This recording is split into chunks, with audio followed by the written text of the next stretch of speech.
Salut! Eu sunt Alex, medic stomatolog și vă urez bun venit la un nou episod dedicat echipamentelor voastre preferate.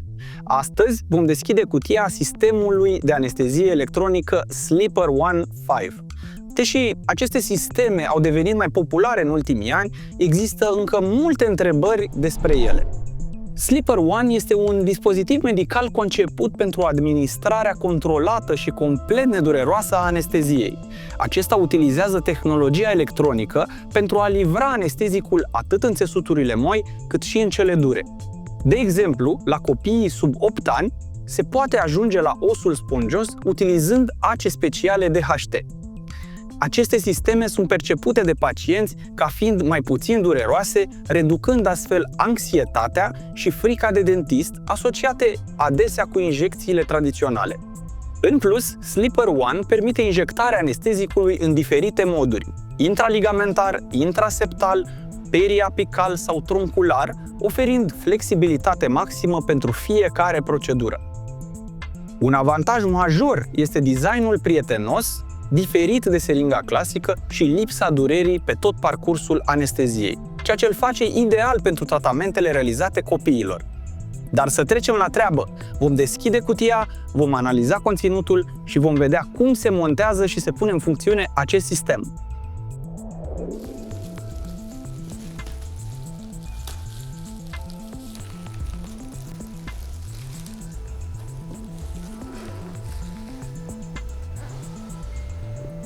Acum că l-am desigilat, să vedem ce găsim în cutie.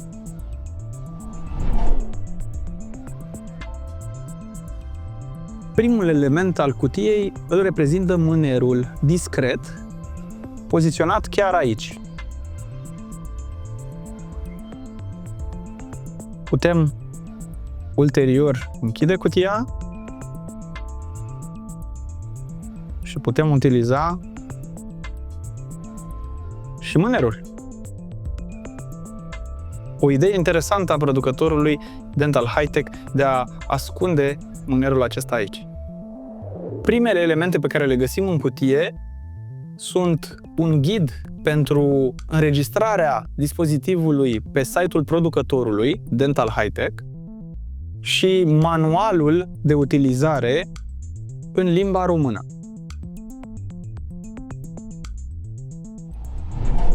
Primul accesoriu al sistemului de anestezie Sleeper One îl reprezintă pedala wireless. Ce îmi place foarte mult la această pedală este că nu necesită încărcare. Un dinam încorporat generează energie prin simpla apăsare, eliminând grija legată de înlocuirea bateriilor sau încărcarea acumulatorilor. Așa cum observăm, pe această pedală găsim 4 butoane principale. Unul este butonul acesta mare de aici, care controlează injectarea anestezicului în funcție de modul selectat. Butonul verde este perfect pentru injectarea la nivelul mucoasei palatinale, unde pacienții acuză adesea durere în timpul anesteziilor clasice. După cum observați, în partea de sus avem încă 2 butoane. Primul buton readuce pistonul în poziția inițială dacă este apăsat scurt sau prin apăsare continuă permite aspirația pentru evitarea inserării anestezicului într-un vas de sânge. Al doilea buton selectează modul de injectare. Există 3 opțiuni: osteocentral la copii sau intraseptal la adulți, semnalizat prin lumină albastră, intraligamentar, semnalizat prin lumină roz, paraapical sau truncular, semnalizat prin lumină galbenă. Aceste culori le regăsim la nivelul piesei de mână, astfel încât să știm în orice moment ce mod am selectat. Pedala vine cu un suport metalic pentru mobilitate ușoară, similar pedalei unitului dentar. Îl găsim chiar aici.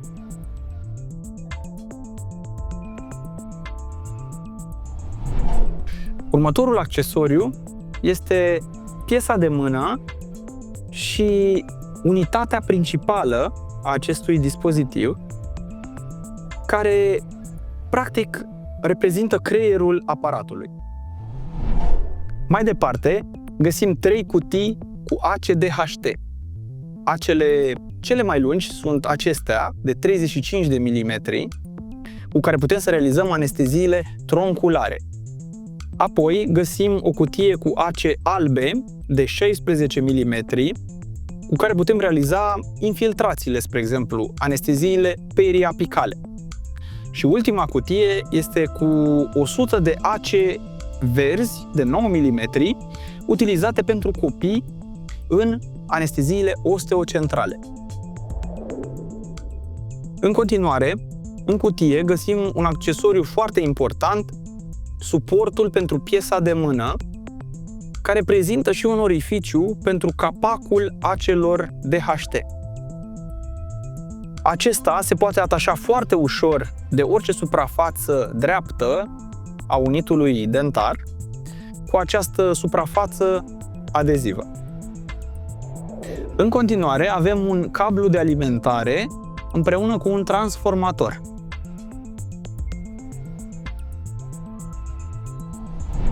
În cutie mai găsim 5 containere din plastic transparente în care introducem carpula de anestezic. Aceste containere sunt autoclavabile la temperatura de 134 de grade Celsius. În continuare, găsim benzi adezive pentru unitatea de control. Cu acestea, unitatea de control poate fi foarte ușor atașată de unitul nostru dentar.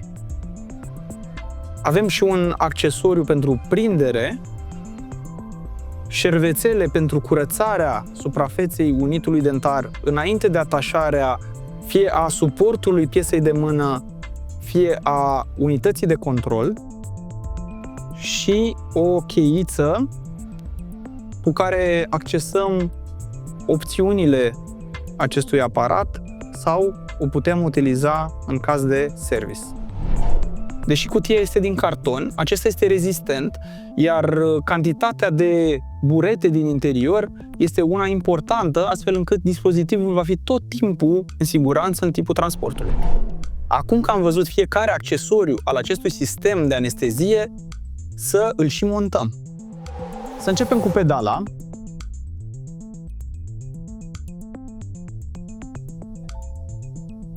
Pedala se montează foarte ușor. Tot ce trebuie să facem este să apăsăm pe acest suport metalic și să-l introducem aici. Cum știm că totul este în regulă, verificăm aici să găsim cele două extremități ale suportului metalic. Acum trecem mai departe la cablu de alimentare cu transformator. Aici este totul foarte simplu și intuitiv. Doar se cuplează cele două accesorii.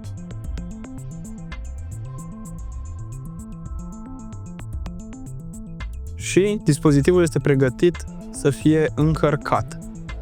Trecem mai departe la unitatea de control și piesa de mână.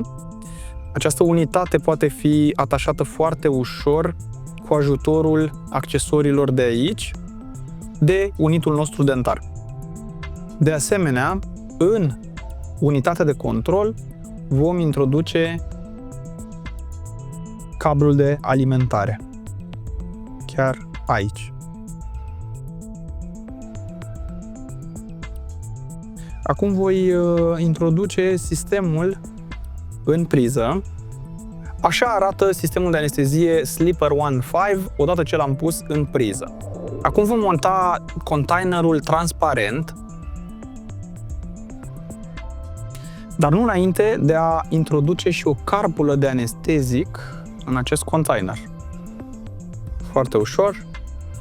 Și apoi, prin rotație, fixăm carpula de anestezic și containerul în piesa de mână.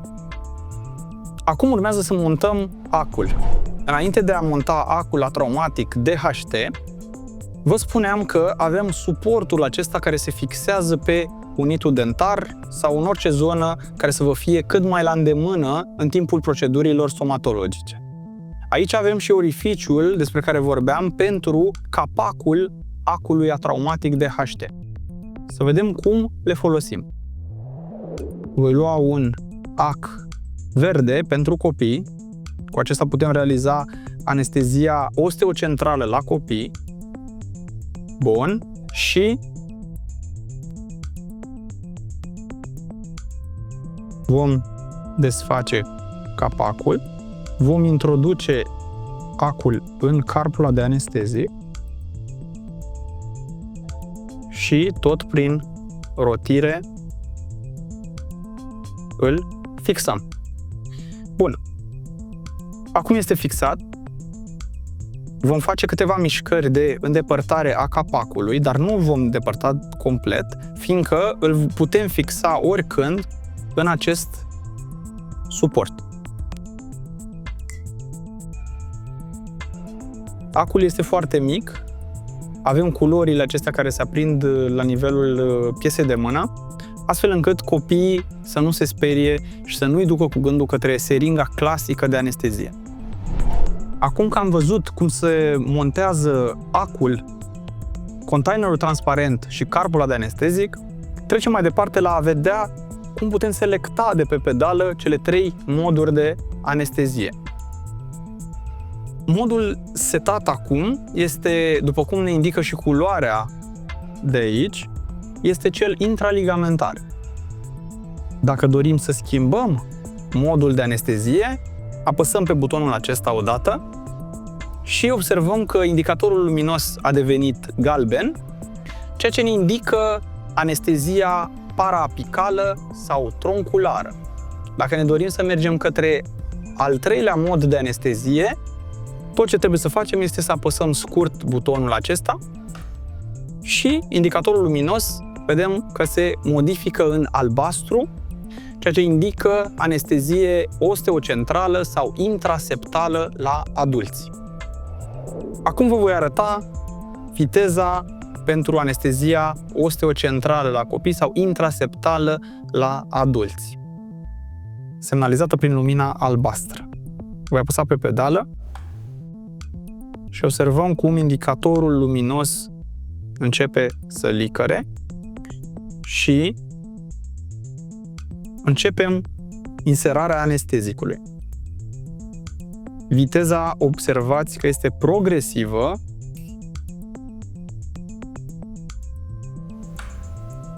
Aceasta este anestezia osteocentrală la copii sau intraseptală pentru adulți. Acum haideți să vedem cum poate pistonul să revină în poziție inițială după ce noi am realizat o anestezie. Voi pune capacul la loc, bineînțeles dumneavoastră puteți să puneți capacul acesta direct din suportul lui, asta este și scopul acestuia, și doar îl deșurubăm.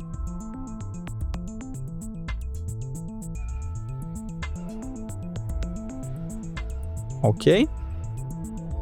Punem și partea aceasta.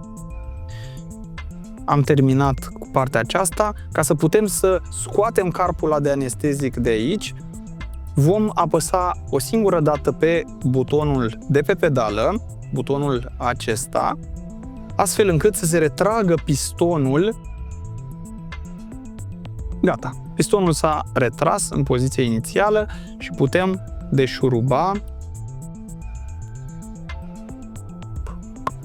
containerul împreună cu carpula de anestezic. Prieteni, episodul de astăzi a ajuns la final. Am descoperit împreună toate accesoriile sistemului de anestezie electronică Sleeper One 5 și l-am pus în funcțiune pentru ca voi să vă hotărâți dacă este potrivit în cabinetul dumneavoastră. Eu sunt Alex, vă mulțumesc că ați fost alături de mine și vă aștept la următorul episod cu un alt echipament de interes. Pe curând!